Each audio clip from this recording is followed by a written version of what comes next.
guys, ayan for today's video, magkano nga ba yung nagastos ko dito sa kulungan ng aking mga manok? Backyard farming tong ginagawa ko dito lang sa likod ng bahay. Ayan, yung nagastos ko nga pala is ito, itong mga yero by 10 yung sukat nito by 10, then 8 yung nagamit. Ang isa is 300 isa yung ngayon yung presyohan sa hardware dito sa amin, 300 yung isa. Then, itong mga kawayan kasi guys, maraming kawayan dito sa amin, kaya libre lang.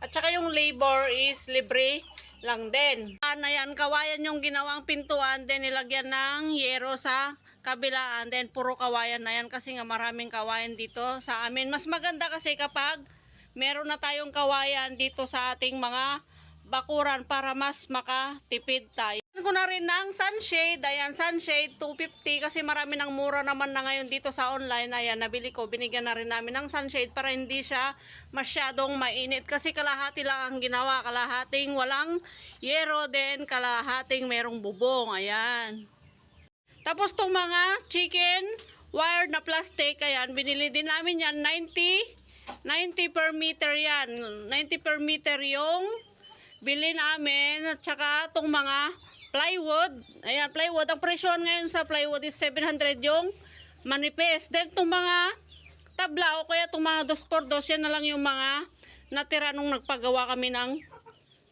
bahay. Ayan yung mga tira-tirang mga tabla-tabla, pwede na natin gamitin yan, lalong-lalo na kapag nagsisimula pa lang tayo, gamitin na lang natin yung mga nasa likod ng bahay, yung mga hindi ginagamit. Ayan, pwede natin gawing materyales. Ito yan siya guys, so tignan mo, kaya mayroon mga simisimento pa yan kasi yan yung mga pinagbuhusan yan, pinagbuhusan nila, yung mga pinagtanggalan yan na lang ang ginawang dingding ng kuya ko. Tsaka yung labor pala guys, libre lang kasi nga yung kuya ko yung gumawa. Then ayan, bata yan, binili din namin itong mga to, itong mga lambatis, tig na 90 yan per metro, 4 na metro itong mga to, 4 na metro. Ayan.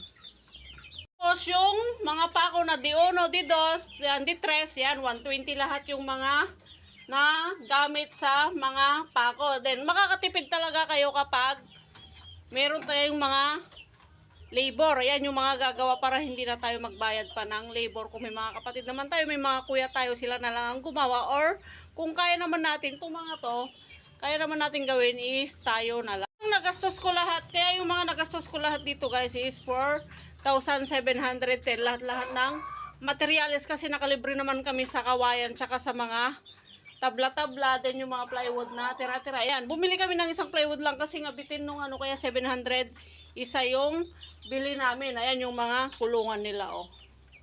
Chicken net, tas puro kawayan na yung mga ginamit na mga pagpakuan. Ayan, oh. Ayan, chicken wire net.